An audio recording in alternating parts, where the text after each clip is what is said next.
Kita tahu bahwa 2 tahun terakhir ini kan sektor pariwisata menjadi sektor yang sangat terkena impact daripada COVID, pandemi COVID-19 ini, sehingga tingkat kunjungan maupun tingkat pengembangan dunia pariwisata di Indonesia, khususnya di Selatan ini, turun drastis. Target kita memang menggenjot sektor pariwisata ini menjadi sektor yang menjadi tercepat pemulihannya dibanding semua sektor yang ada di Indonesia. Untuk Sulawesi Selatan sendiri, kita targetkan tahun 2023 ini mencapai kurang lebih 2,5 juta wisatawan Nusantara, dan 90 lebih atau sampai 100.000 wisatawan mancanegara.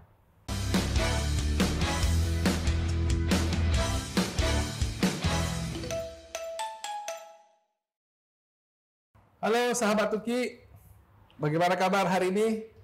Saya berharap sahabat Tuki semua pada sehat, bugar, dan jangan lupa bahagia. Hari ini kita akan membahas tentang pariwisata. Bersama saya telah hadir Bapak Haji Andre F. Bulu. Beliau adalah Ketua Badan Promosi Pariwisata Sulawesi Selatan. Kita kenal betul bagaimana Pak Andre Arif Bulu saat ini. Sebelum menjadi ketua, beliau cukup panjang perjalanannya. 2 periode menjadi anggota DPRD Sulsel. Pernah juga aktif juga di Ketua Umum HIPMI Sulsel pada tahun 2003 sampai 2007. Di Kadin Wakil Ketua Umum Kadin Sulsel 2020 sampai 2025. Juga anggota tim Kek Parekraf 2022 sampai dengan sekarang, membantu Pak Sandiaga Uno. Nah, kita ingin berbincang-bincang dengan Pak Andre Arif Bulu bagaimana perkembangan pariwisata di Sulawesi Selatan. Tentu kita ingin tanya dulu bagaimana tentang badan promosi ini. Bagaimana Pak kabar Pak Andre? Sehat selalu? Alhamdulillah sehat Pak Uki. Bagaimana Pak? Ya, alhamdulillah sekarang kita masuk tahun 2023. Di tahun baru 2023 ini ya kita harus punya target dan semangat baru. Terutama dalam rangka sesuai dengan tugas pokok dan fungsi saya, bagaimana meningkatkan kunjungan wisatawan di sektor pariwisata di Provinsi Sulawesi Selatan. Dan tentu saja semua itu kita coba atur, direncanakan bersama seluruh stakeholder pariwisata, pentahelixnya, dengan Asita, dengan PHRI, dengan GIPI, dengan IHGMA, dan stakeholder dari pemerintah seperti Dinas Pariwisata, Provinsi dan Kabupaten Kota, agar tahun 2023 ini menjadi tahun kita kick off pariwisata Sulawesi Selatan.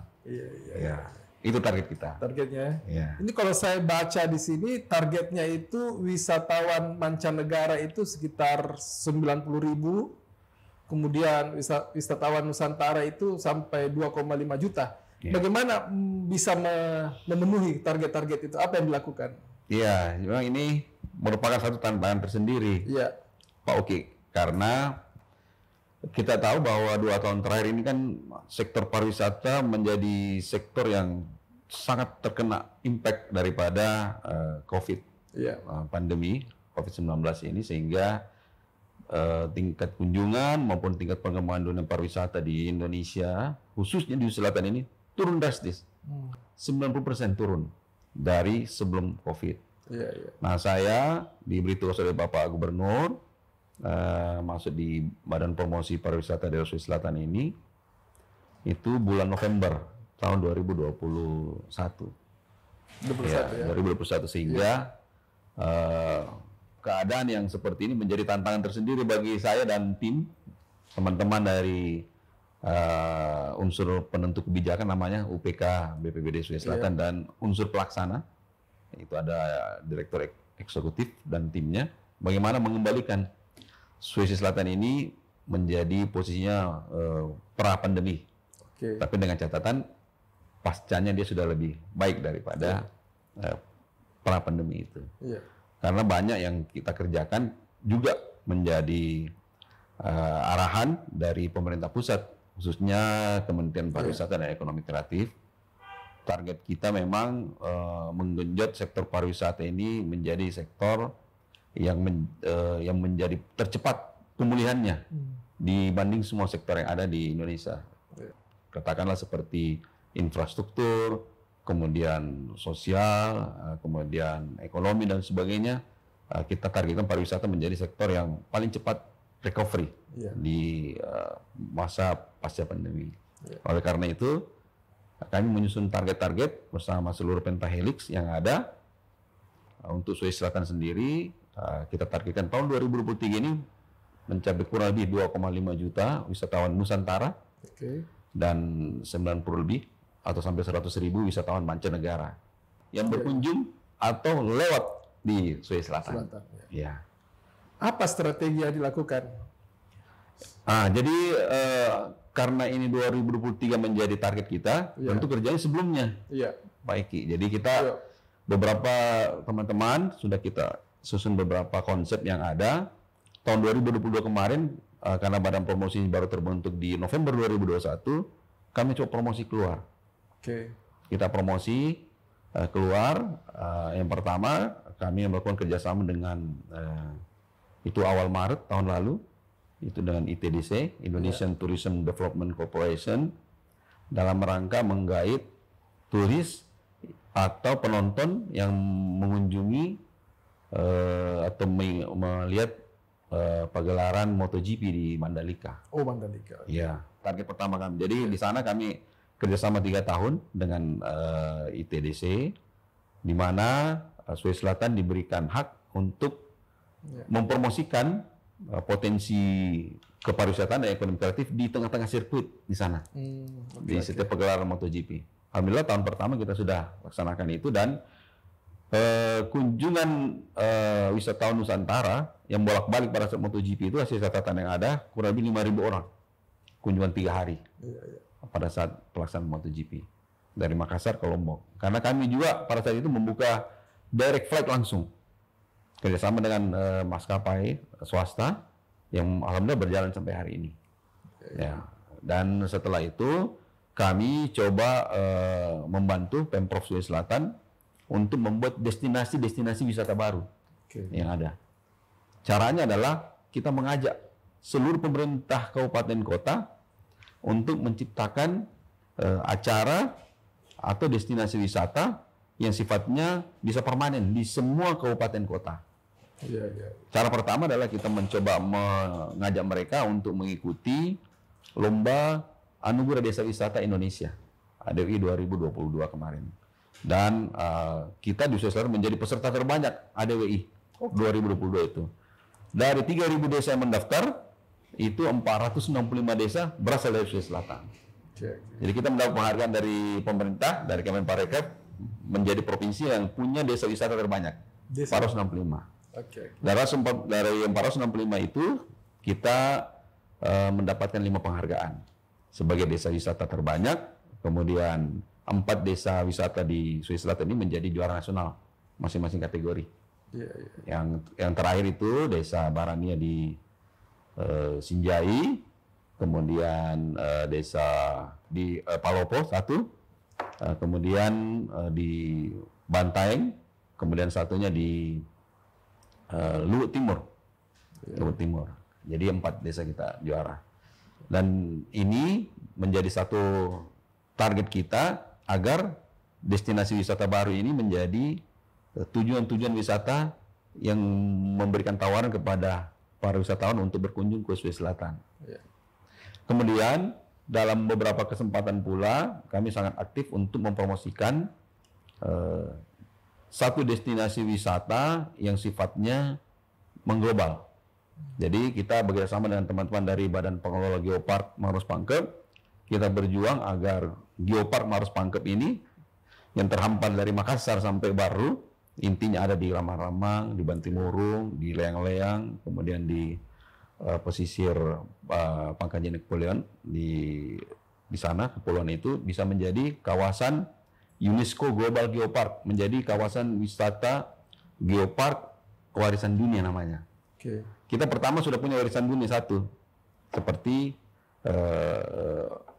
sertifikat warisan tak benda dalam rangka penciptaan kapal pinisi di Bulukumba. Yang kedua kita coba bikin Geopark Maros Pangkep. Dan alhamdulillah kemarin hasil penilaian dari tim UNESCO, Geopark Maros Pangkep akan menjadi nominasi untuk ditetapkan sebagai Geopark UNESCO Global Geopark di bulan Maret nanti di Maroko.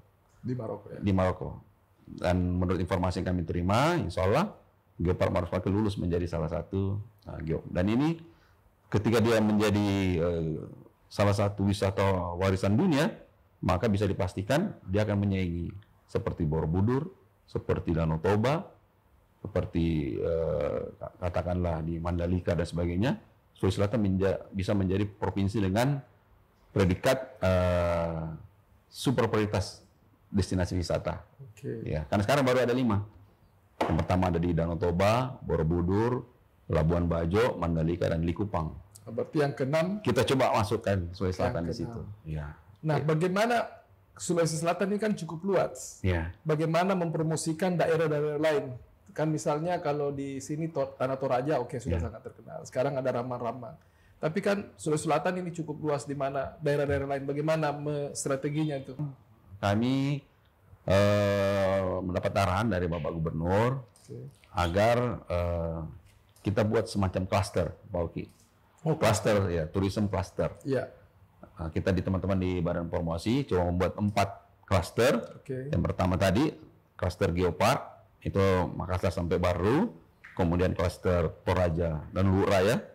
Itu salah satu klaster sendiri, kemudian Bone Sopeng Wajo, 1, kemudian terakhir adalah kawasan wisata Bira dan Selayar, Bira and Beyond istilahnya. Jadi semuanya pakai Beyond, Toraja and Beyond, Boso and Beyond, terus Bulukumba, Selayar and Beyond.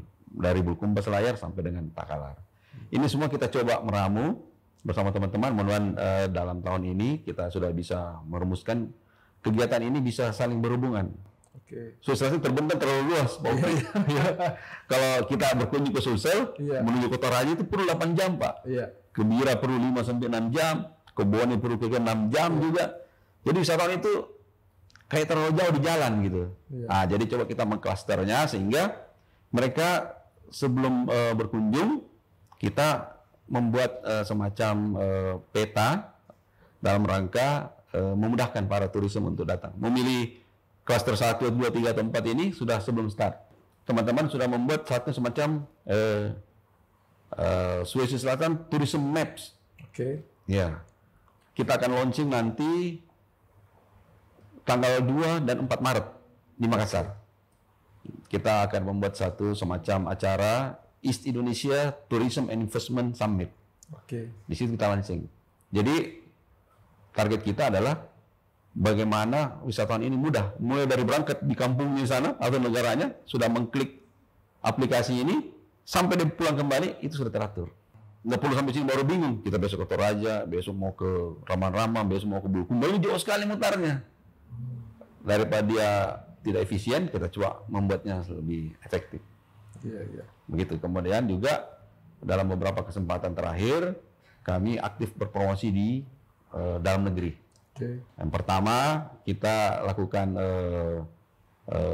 tourism forum di Jakarta akhir tahun kemarin, kemudian bekerja sama dengan beberapa tourism board yang ada di Indonesia, seperti di Sleman, di Yogyakarta, kemudian di Denpasar, dan teman-teman di industri kreatif di sana, dan juga yang terakhir kami melakukan banyak MOU dengan perguruan tinggi yang ada.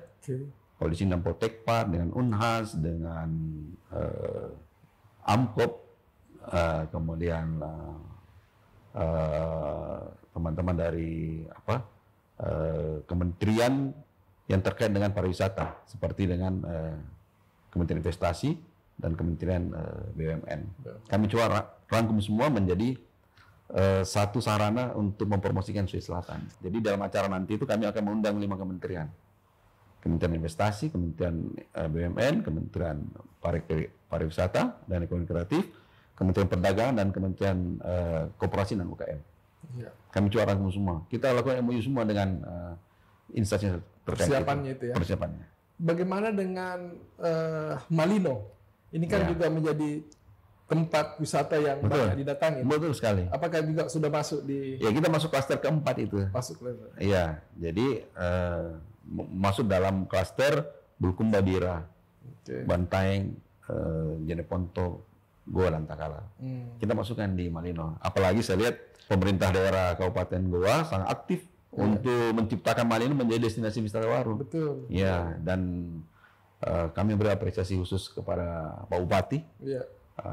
Yang sangat memberikan perhatian kepada sektor pariwisata di Kabupaten Goa. Memang perlu. Sektor selatan ini Poki, kalau kita mau ke Bira, itu nggak ada tempatnya. Iya. Perlu ada stop over di setiap kabupaten. Kalau di Goa bisa kita Malino, langsung potong Sinjai, masuk ke Bulukumba. Kalau di sini kita bisa Takalar, ada semacam Maudu Lumpua di sana. Kita coba buat semacam apa di agenda rutin. Di Jeneponto kita coba bikin kite surfing. Yang ada di Kecamatan Bangkala itu kite surfing. Kalau di Bantaeng ya banyak sekali. Di Bantaeng ada di Pantai Seruni, kemudian di mana di pegunungan di Loka dan sebagainya, itu coba kita tata. Dan satu target kami di Bulukumba juga akan ada bandara. Bulukumba? Iya, bandara sehingga memudahkan untuk berkunjung ke sana. Itu target kami. Dalam perbincangan saya dengan Bupati Goa memang Malino itu mau dibuat kerjasama dengan Cimory ya. Iya, Cimory. Susul. Iya, lebih ramai nantinya akan ada wisatawan di sana. Tentu dalam hal ini, dalam hal urusannya dengan promosi, faktor transportasi dan hotel menjadi hal yang menjadi sangat penting. Beberapa daerah memang cukup jauh kayak ke Toraja harus naik mobil sampai 8 jam. Bagaimana dengan upaya untuk penerbangan kelanjutannya? Kemudian ke Bone kemarin ada penerbangan juga katanya stop lagi. Kemudian ke Selayar. Ini bagaimana transportasi darat dan udara ini untuk tempat-tempat wisata di Sulawesi Selatan? Betul. Kalau di Toraja dan di Bone kita sudah start. Memang untuk di Selayar ada sedikit yang perlu ditindaklanjuti antara ini B2B ini antara Pemprov dan Pemprov Selayar menggandeng mungkin salah satu maskapai untuk menerbangkan ini. Karena sudah sempat ada tapi tahun lalu kemarin berakhir kontraknya. Mudah-mudahan tahun ini bisa lanjut kembali. Nah, terkait akomodasi. Memang namanya turisme itu selalu identik dengan akomodasi, transportasi dan konsumsi. Gimana itu? Ya, jadi kami coba mengakali semua ini. Ya, karena syarat untuk menjadi destinasi wisata itu ada 4 sebenarnya. Yang pertama dia punya destinasi wisata, kemudian punya kulinernya, kemudian punya homestay, terakhir merchandise-nya, krianya. Mesti ada 4 ini yang selalu saya gaung-gaungkan ke kabupaten kota. Nah, kalau destinasi wisata mesti sudah harus. Kuliner rata-rata mereka punya. Ada coto Makassar, coto Maros, roti Maros. Paling banyak ini kuliner kalau di Sulawesi. Banyak sekali. Jangan pulang kalau tidak coba semua. Jangan pulang kalau tidak kena darah tinggi juga. Tapi itu darah tinggi. Iya. Jadi kalau kuliner aman, Pak. Oke. Yang persoalan besar adalah penginapan. Bagaimana nih? Destinasi wisata yang ada, karena kami masuk ke tingkat paling bawah di desa, maka kami lakukan cara bekerja sama dengan Poltekpar Makassar untuk membuat homestay di tingkat desa. Jadi tidak perlu cari hotel. Kadang-kadang kalau kita ke katakanlah kampung saya lah di Jeneponto. Bagaimana? Mau cari hotel di mana? Ada hotel tapi kan terbatas jumlahnya. Cuma satu salah gitu. Kemudian kalau mau ke tempat-tempat lain, katakanlah ke daerah Rumbia di atas gunung dan sebagainya, itu nggak ada hotelnya. Nah, jadi kita coba membuat pelatihan bersama teman-teman adik-adik di Poltekpar, rumah-rumah penduduk yang ada di destinasi saat itu disulap menjadi homestay. Jadi kita terapkan 3 syarat di sana. Yang pertama tempat tidurnya harus bagus, toiletnya, dan tempat makannya. Itu mesti rapi dan bersih. Standarnya harus CSE, cleanly, healthy, safety, dan environment sustainability. Jadi keteratiban lingkungan, bersih, sehat, dan aman. Itu mesti diciptakan oleh penduduk-penduduk yang punya destinasi wisata di desanya. Jadi macam kita datang, nggak mau cari hotel. Homestay yang ada sana sudah standar, minimal dia standar Melati. Tempat tidurnya rapi, toiletnya rapi, tempat makannya bersih dan sebagainya. Itu kita. Jadi nggak perlu banyak-banyak, 5-10 rumah pun di setiap desa itu sudah cukup. Selain menggerakkan ekonomi, juga mencoba mengajak kepada masyarakat desa ini untuk hidup lebih bersih. Jadi target kita seperti itu di tahun 2022 kemarin. Nah, mudah-mudahan di tahun 2003 apa yang kami lakukan ini bisa lanjut terus melanjutkan apa yang ada dan sesuai target dari pemerintah dan masyarakat Sulawesi Selatan. Pak Andri, ini kan pariwisata tidak hanya sekedar tempat destinasinya, tetapi juga bagaimana secara ekonomi bisa meningkatkan UMKM lah.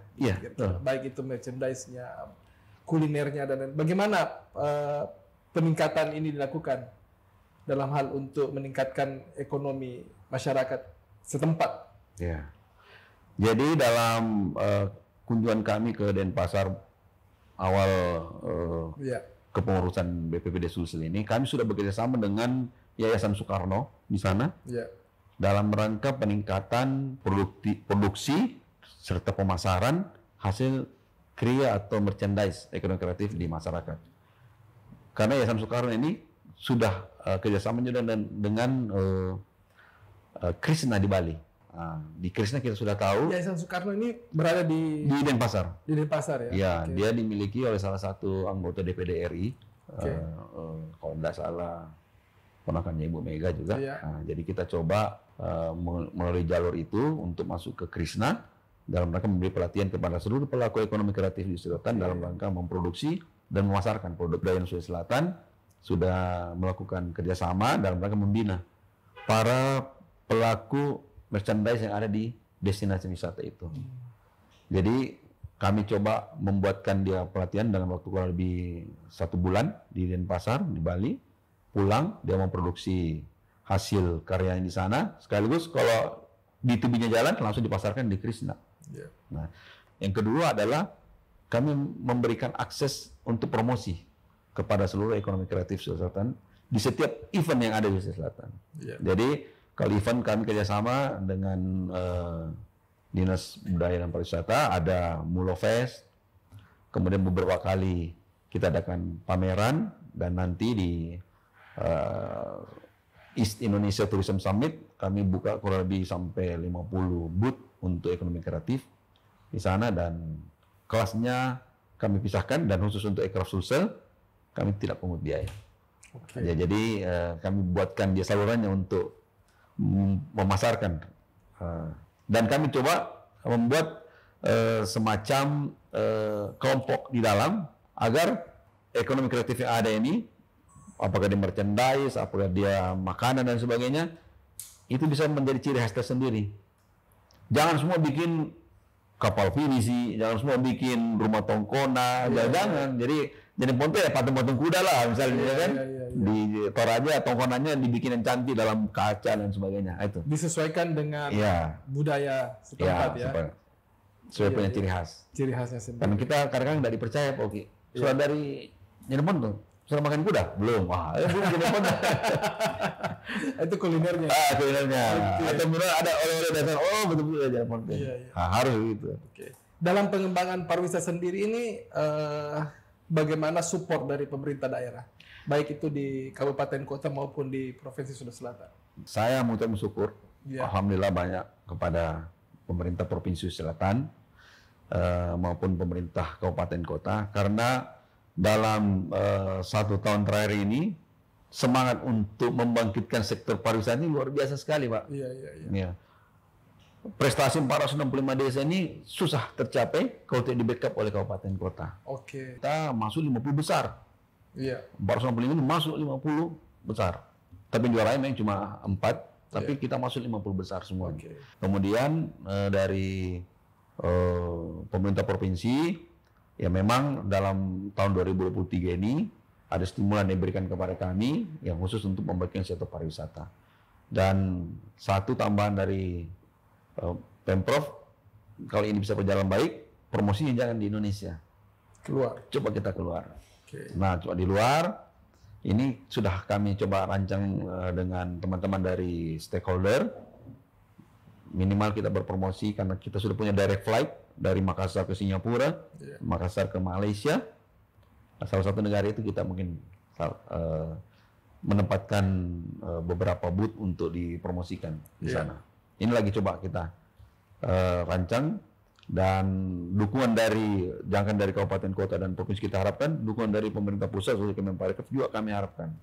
Dan ini alhamdulillah di tahun 2020 sudah berjalan dengan baik, dan 2023 mudah-mudahan semakin bertambah perhatian dari pemerintah pusat untuk pengembangan pariwisata.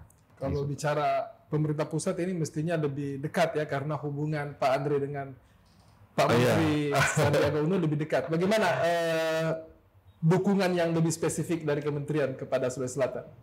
Yang pertama, Provinsi Sulawesi Selatan menjadi salah satu provinsi, bukan salah satu, hanya Provinsi Sulawesi Selatan yang mampu berkembang dengan baik sehingga menjadi provinsi dengan masuk 5 besar indeks pengembang sektor pariwisata terbaik di Indonesia. Oke. Ya, tahun 2023 itu penghargaan terakhir bagi Sulawesi Selatan. Jadi penilaian pemerintah pusat memberikan penghargaan kepada kita menjadi provinsi dengan indeks pertumbuhan pariwisata terbaik se-Indonesia.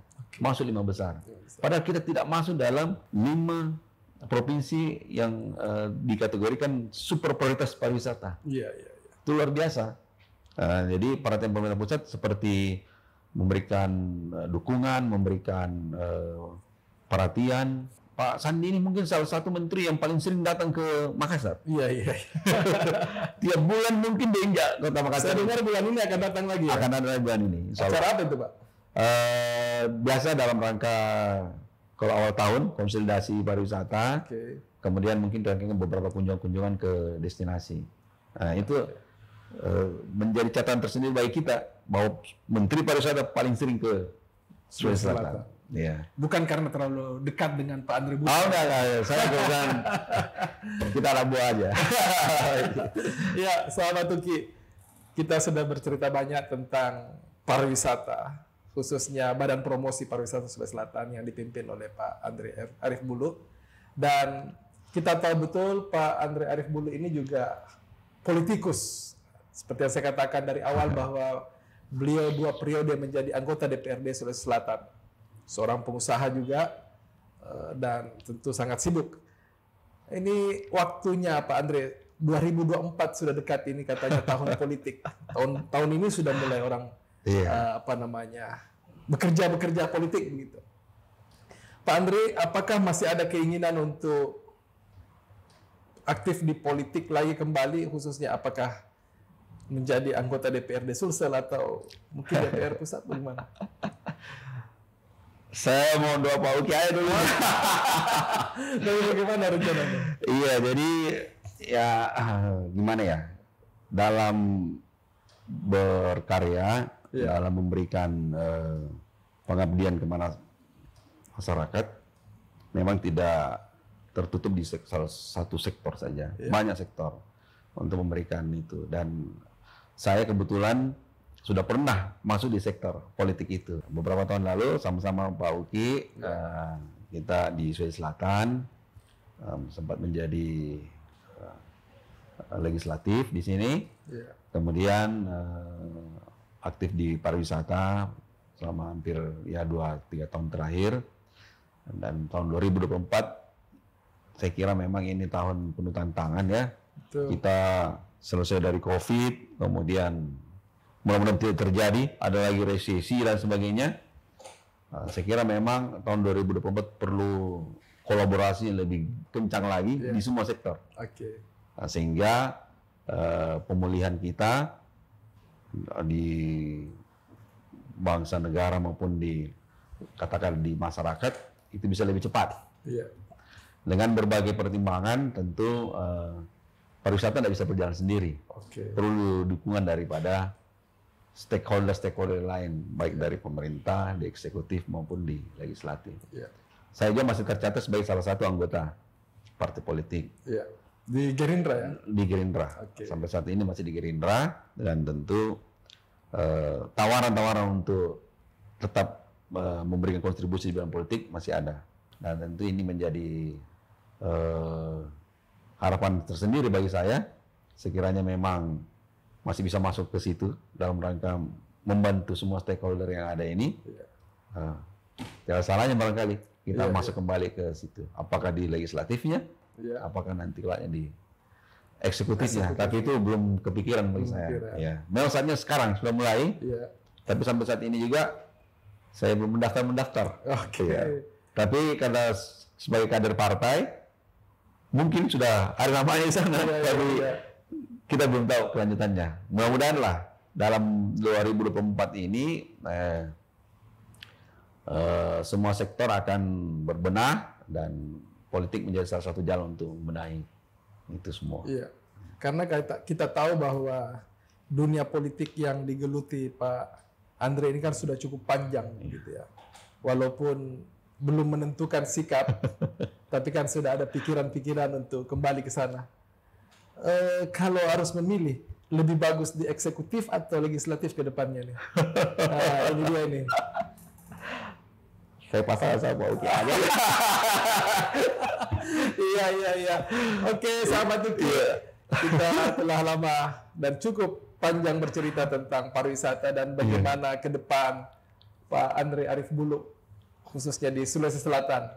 Dan kita doakan semoga apa yang diinginkan khususnya di bidang pariwisata bisa terwujud dengan wisatawan mancanegara 90.000 dan Nusantara 2,5 juta.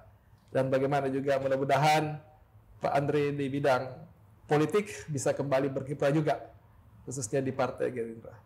Mudah-mudahan apa yang kita sudah perbincangkan ini ada manfaatnya, sahabat Uki. Jangan lupa jaga kesehatan, dan kita harapkan Pak Andre juga sehat terus. Amin, sama-sama Pak Uki. Sahabat Uki sehat semua. Kawal promosi Sulawesi Selatan. Terima kasih Pak Andre. Masih Pak Uki. Sukses selalu. Sukses selalu. Terima kasih sahabat Uki.